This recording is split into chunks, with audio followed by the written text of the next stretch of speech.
First off, hello.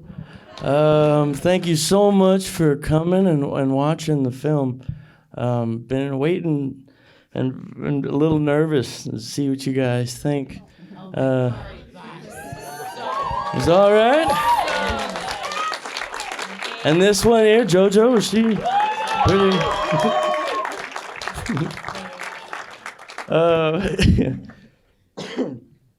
No, but when reading the script, just thought it was wild, saw all of the things that could go wrong, and didn't know where to start, and Luc started very simply by having me over, talk, go through the script little by little, and after about 5 months, I was very comfortable with the guy. So by the time I was over in France and meeting wolves and taking walks with an elephant and talking to doctors and getting dance lessons and singing lessons, even though I didn't sing in the movie. You know, it all started kind of one thing led to another thing and kind of informed more and more what it was to do. But at first, just had no idea what to make of it, except that I had a kind of a sick feeling in my stomach of, oh man, this is great, but oh man, you could really mess it up, or really waste everyone's time, So, for me, excuse me, deep voices. Anyway, I didn't get the full script until after I got the role. I initially got the audition, and it was 2 scenes, and from those.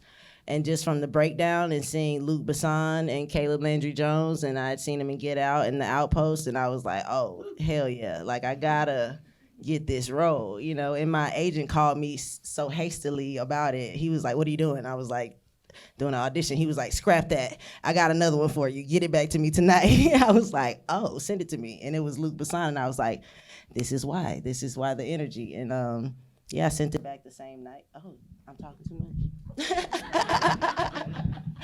I sent it back the same night, and I think it was really quick. I got the role probably the next day, and then they trusted me with the full script.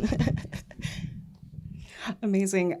So just speaking on that, working with Luc Besson, I mean, he is just a legendary director, and I want to know, what was your experience like working with him? Caleb, I know you're working with him again in for the upcoming Dracula film, and I'm, just curious about your experience. Yeah, woo. There's room for another Dracula? There's always room for more Dracula, I think. What was the question? Just wondering about your experience working with Luc. What did you have any expectations going in, or what was the experience like? Well, first off, I just wanted to say more. So Jojo, like after that tape, after she did the tape, Luc was really, really excited, and he's going, I found her, I found Evelyn, I found her, she's incredible, and then Jojo and I didn't meet beforehand, and so the first time we meet is in the first scene in the that we meet in the movie. And that was really great. And so when you say, how is it working with Luc?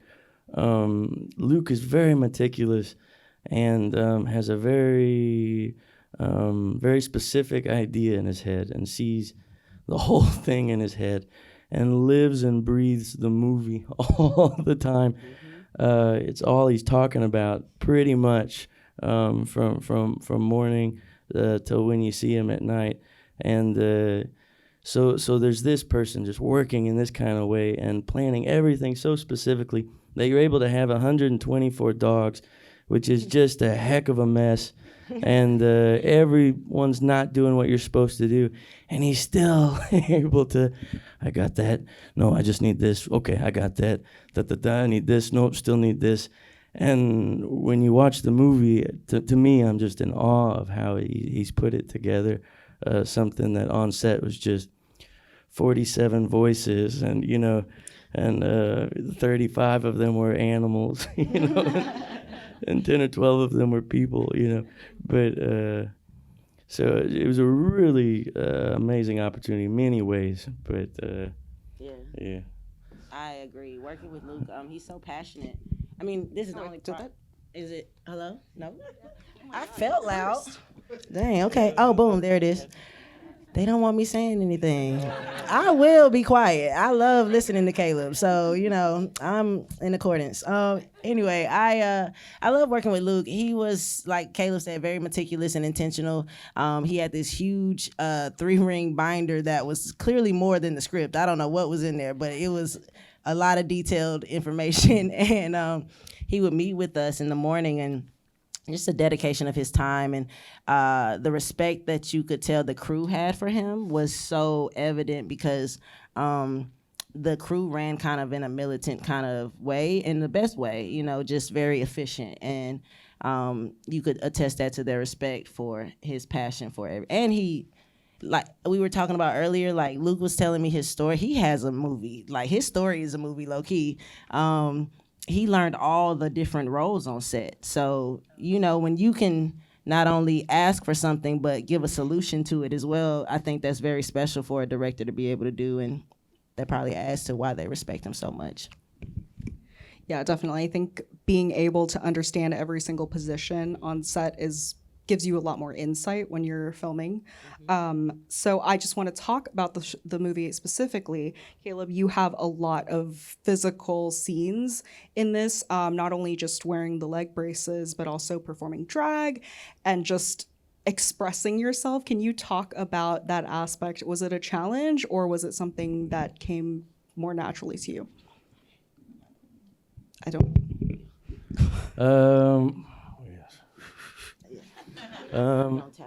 Challenge, like sometimes I'd think I'd be in the middle of something that was a little difficult, and then I'd see Luc like wedged underneath something like this small with the camera on his shoulder, or like on his knee or something, and then you just shut up or something like that, and then he's asking for a hand up, gets up, and then we're on to the next thing.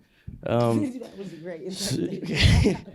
But he would there wouldn't be any 20, 40 minute, 2 hour conversation about, can we do this? Can this happen? Da, da, da. He'd be like a 7-Up commercial, and suddenly we're rolling, and before you know it, you got it, and okay, he's out of there, and we're on into another hole somewhere else, to get a specific thing. Yeah. I lost myself a little bit. Just thinking about all the places I saw him fit himself to get a shot, and then get really close, and you won't believe how close I got you. You will never believe how close I got. Well, he has some great takes in this film, so I think that was worth it, at least probably to him, and also probably to the audience here. Just adding to that, I mean, I'm curious about the drag and the scenes that you had to perform. How much practice and preparation did that take? It was a lot. I don't know French, so I'm a mess. The tongue doesn't work. I still don't know any French. Tonio Descavel, who's an actor that has worked with Luc many times, he came in, and he's in the film. He's one of the police officers in the beginning of the movie. But he came in and helped me phonetically learn that damn song. And along with helping me with lines, too, which I'd never had that kind of help with, which I think is the reason why I was able to spar with Jojo and keep up, And Jojo, so I'm curious, when it comes to this final scene in this film, Evelyn, what is going through her mind, and what is her impression of Doug as she's leaving? Because she's sort of like a cipher. You can't really detect her deep feelings. What do you think is going through her mind, especially when she sees that dog appear in front of her house, which is kind of scary considering what you know about him? Yeah, you thought it was scary. Well, I don't know. It's kind of like he was kind of like the guard dog. If it was the corgi, I would have been fine. But this is like a Doberman, so I don't. the Doberman, shows the level of protection that he's. Yeah, we love Dobermans. They are a little scary looking though. They look like they're about business. Justice for all Dobermans. Just that particular one, I was like, yes, I met him in person. He was really sweet. I think at the end of the scene, she, as a prison psychiatrist, I would assume you probably come across some interesting characters who may be a little devious in the mind. So when you actually meet a criminal that you're like, you're not a bad person. You're just a person that's been through a lot and had a lot of bad experiences, and somehow you're here right now. I think she empathized with that because, she probably was, in the same predicament. I have a few friends that are therapists and psychiatrists, and usually you have personal experiences you go through that influence you wanting to have that type of job, to be able to help people. So those are just the assumptions I made when I read the character to give her a backstory. And so I think that's why she really connected with Douglas at the end, because she was like, damn. And she had to walk out, and she probably felt like he should be too, Walk out? Well, roll out. No offense. Sorry, that was a bad joke. I mean, technically, he didn't kill anybody. Those dogs, they have a mind of their own. Yeah, free will, right? It's like a Charles Manson situation, I think. But like. So, Caleb, I'm curious, working with all of those dogs, did you have any incidents? Was it, I mean, I can imagine it's probably not far from wrangling cats, which is, maybe not as chaotic. At least dogs listen to instructions. What was that like? And did you have a favorite dog? Yeah, you asked me that earlier. I was curious about the answer. there were these, not my favorites, but there were these two, the stinkiest. There are these two dogs that were the ones on the couch that looked like pillows, And so those just smelled so bad that to the point to where Luc saved to shoot them. He'd always save till the weekend, the Friday. So we'd shoot on the Friday, and then it'd have Saturday and Sunday to air out. Oh wow! So because it was just so bad, and that's a testament to him and how thoughtful he is to his crew and all of us, because it was really, really bad. But I think my favorite one was that big one, that kind of one of the ones that saves the day at the end, that gets up on the desk, knocks the guy out, or whatever happens to him. But she was really sweet. And she came over kind of late, and a lot of those dogs came from shelters. And so she came up, and she was a bit cut up and stuff. And she was just the sweetest, slobberiest, but just mammoth, But I liked her a lot. My God, I don't know how you lasted on. I would have gone home with all of those dogs, and I'm not even from really France a dog to person. America, it's tough. Johnny Depp got in some trouble with a dog or some cat or something like that. Yeah, but the Australian Labradoodle was really cute. Everyone was trying to figure out how to. Quite a few of them were adopted by the crew too. Oh my God! Thank God. Well, I hope those stinky dogs. Nothing's actually wrong. No, with them, they were loved dearly. Just man, oh man. Yeah. The hair holds on to that smell. Yeah. So you guys have both worked on some pretty large projects in the past. I'm curious, as actors and performers, what is the greatest advice or guidance that you've ever gotten that helped you sort of navigate the industry better in the future? You got it. Okay. Advice, don't be late, kind of stuff like that, probably. The work doesn't stop, or something like that. 100%'s not good enough, Well, don't overwork yourself. I mean, do you need some time off too? No, those are good, I would say this is a little. I'm like, I give myself the best advice. I'm like, I personally, that what's helped me is believing in a higher power, because I have to just believe in something beyond what I can see and people. So that's what's allowed me to keep a sound mind. Honestly, that's kind of like how I keep my mental health. And yeah, that's it. That's the main one right there, is not caring about people's opinions, and allowing the anger or whatever you feel, the disdain, to fuel you forward rather than to hold you back. So that's good advice, I think, for most people, not just actors. And I'm curious, as performers, I'm sure you guys have an ideal, filmmaker or actor to work across. Do you have like a wish list of, like, if somebody handed you like a blank check and went, you can work with this person, whose name would you write on that check? That doesn't really make a lot of sense, but I think you know what I mean. Put my name on the check.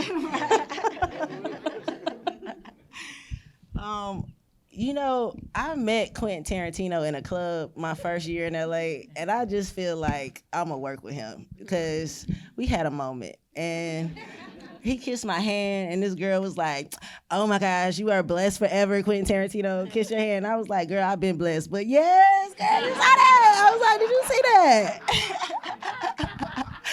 And so I heard he had one more movie. I'm gonna get my people on it. So yeah, we gonna see.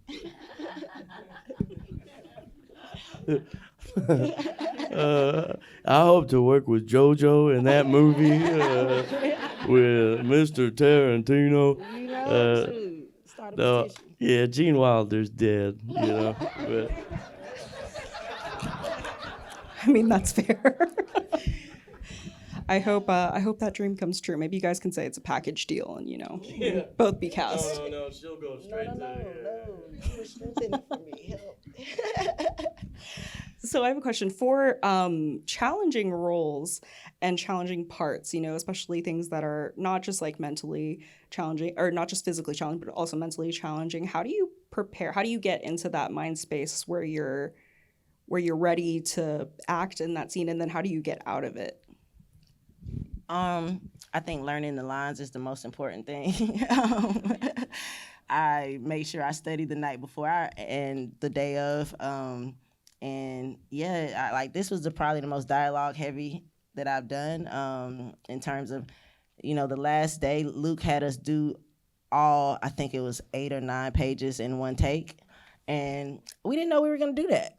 And I'm trying to tell you, I think there's a chance. You were like, he might. And he did. And I was very happy that I knew my lines, because usually you can, be like, well, I'm going to learn a scene and, I'll, take the time in between to get the, but yeah, we did it all in one take, and he was so pleased when we finished. And it was like, okay, moving on. And I was like, thank God. Yeah, that's the biggest thing, is like making sure that, because when you get to set, especially Luc's set, everybody else is going to have their stuff together, and you don't want to be the one at all. No. Here you go. No, you don't want to be the one holding anything up, or in the bathroom, and everyone's ready to go, and they got 35 dogs ready to go, But I couldn't get far because of those legs, so...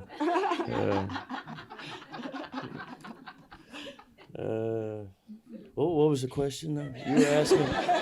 You were asking about something about getting rid of stuff, or picking challenges. Yeah, when you're getting into like a challenge, I mean, especially for this character, he's really, there's a lot to take on. Like, he's got a lot of layers to him, like literally sometimes.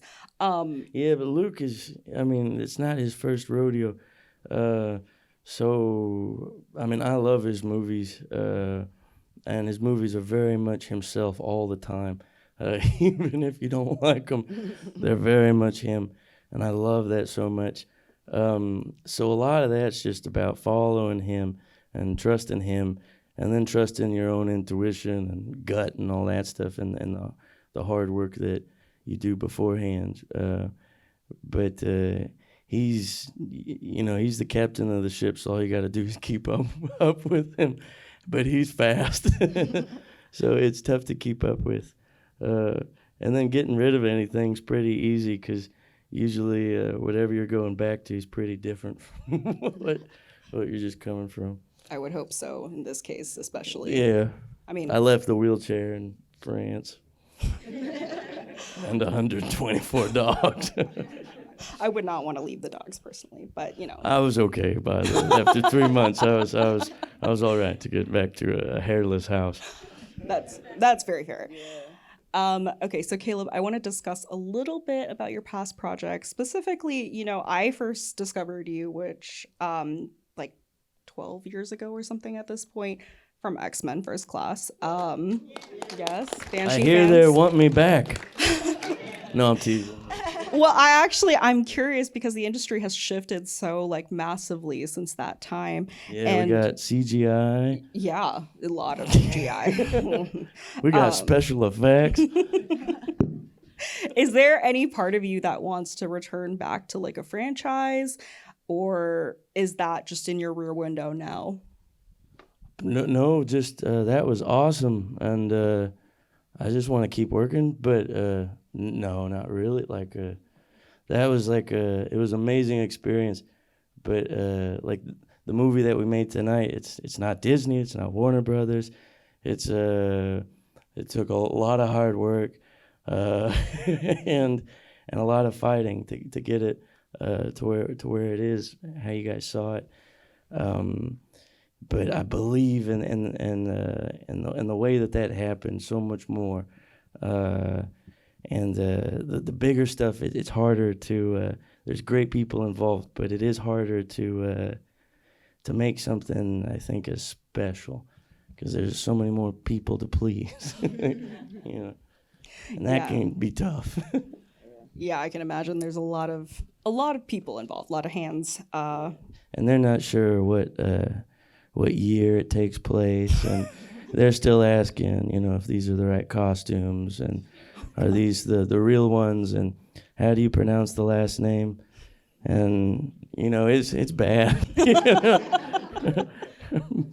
Okay, well, message taken. Maybe it's better. I mean, I can't speak on that. And then looking forward, as I said, Dracula, A Love Tale. That's your next work. How is it working with the great Christoph Waltz on that film? I don't know. Yeah, we're gonna start in a month, so. Oh, I'm not exciting! sure. Have you spoken with him yet or discussed? Yeah, very very nice guy. I was pretty shy. Yeah. That's understandable. It can be a little bit intimidating, I think. No, just about to start work. You don't, not ready. You don't got your fangs in yet. Nothing. Well, I wish you luck on that. Thank you. And Jojo, you have a film coming out soon. It's Civil War, which I believe you play a role in. Mm-hmm. Directed by Alex Garland. Yes, clap. I think it comes out April 21st? April 12th. 12th. Mm-hmm. Got those numbers confused. Dyslexia, yeah. I got a little bit too. No. I'm sorry if you do. Oh no. Okay. I don't, but I might. Okay, who knows? I do stand up. I'm sorry. No, you're totally fine. Can you talk about working with Alex Garland on that and what your general experience was? I'm really curious. It was amazing. It was definitely a moment of like speaking a want out, and then it just came because out of the blue, I was requested to have a general with him, and I read the script and I loved it, and we met for lunch, and he basically was like, I want to offer you this role that's bigger than the role that you auditioned for, but it was for a male, but I want you to do it. And it's interesting because when I was on set, a lot of the actors were actually real Green Berets and Navy SEALs and things of that nature. And they were like, yeah, a woman would never be in this role in the real life, but this is so dope that he did this. And I was like, they were like, maybe somebody would be inspired to, rise in rank. But once you get what the context of the film, you'll see why things were maybe out of a little order. But anyway, working with Alex was so amazing. I did the project literally right before DogMan. I shot it in Atlanta for like 2 weeks, and then we finished one night. I got on a flight to Paris the next day, started DogMan the next day, and yeah, met Caleb on set. We couldn't meet before. Shot for 1 week. Yeah, shot for one. It was boom boom. It was a very intense 3 weeks of. But Alex was so. Him and Luc are so different. Well, from what I experienced, Luc is very like planned and meticulous, and Alex was kind of like go with the flow and just figuring it out. But they were two different types of films. So I loved both of their approaches. Very passionate both ways, and yeah, I can't wait to watch it. I'm really excited. Yeah, I've heard some good things about it. And then just touching on Dirty Angels, I don't know how far you are in that process yet, but if you guys don't know, directed by Martin Campbell, who did Mask of Zorro and like Casino Royale, GoldenEye, I think too. Yeah. What is it like taking on? I can imagine it's probably an action-filled, more physical role. What is it like taking on that aspect of the job? I loved it. We did a lot of training beforehand. I learned how to kill in so many ways. I didn't get to execute all my moves. I was so mad. But yeah, that was dope. To do the work ahead of time, I realized that my cardio needs to be better. They had us running suicides, and I was like, whoa, am I in middle school? It was a little trauma that I experienced. But it was incredible. We shot it in Greece, and that was dope. Thessaloniki, Greece. No shade, it's not sexy Greece, but it's nice. It's nice. It's not sexy. You know, sexy Greece is Santorini, you know. Okay, me either. I've never been to those places. Anyway, we had a great time, and Martin is incredible. And oh my gosh, for a man his age, the energy he has, like, wow. I would just hope to one day just be that vibrant of a. I think he's in his, not to put his age out there, but I'm just saying, you know, like. Maybe he's running those suicides like every day. You know, it was, yes, we were there from November to March, I believe. And yeah, that was a long time to be abroad. Yeah, it was a long time. But it should be an incredible film. And yeah, the physical part was just, it was cool. It was cool. Yeah, I can't wait to see it. That cast is like amazing. So I'm like, sign me up. And then just a final question. Obviously, in this film, Doug has his dogs who he can kind of telepathically communicate with. If you could pick a fictional animal to have that type of relationship with, which one would it be? Which ones rule the planet? Is it the bees or what's got us? Well, it under depends their on thumb? what media Is you're it us? talking about. I don't know. That's a silly question. I'm not sure.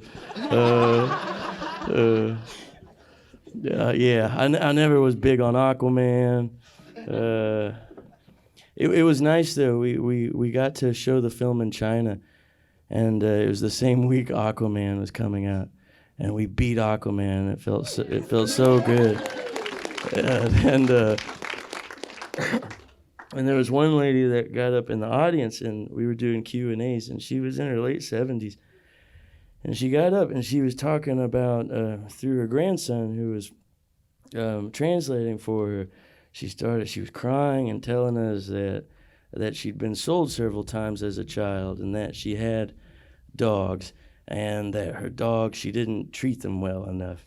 And something about how she felt very guilty for not giving them that love. But now she has a family of her own in time, and she said it's through her children, and now they have animals, and it meant a lot to go over there and show the film over there, but to have some folks like herself talk about it. I don't know why I brought that up. Probably because the last time I was in front of people with the movie was in China, and that just popped in my head. But so I just want to thank you guys so much again for seeing this movie, and I hope that you guys also got something from it. I don't know if we're done. You know? I'm tired. I don't know if you guys are. No. That was the benediction. So. I mean, do you have an answer of like fictional animal? Oh, what was the question? Do you have a fictional animal that you would like to have you telepathic powers with? Yeah. Oh, well, I feel like I communicate with my dog already. She is very communicative with her eyes. I can see when she's the judgment, and I can see when she's considering whether or not to listen to me. And most of the time, she doesn't. And she's not food motivated, so I really have no upper hand in this situation. Yeah, I'm a slave to my dog. So that's who I would probably communicate with, because I think she says some funny things, probably. I wouldn't be living together anymore. Probably not. She probably talk cash shit, to be honest. Okay, well, that's amazing. I almost hope that doesn't happen because that I don't know if I could handle the truth from my pet. But I want to thank you guys for talking with me and answering questions. Thank you, everybody, for being here. Yeah.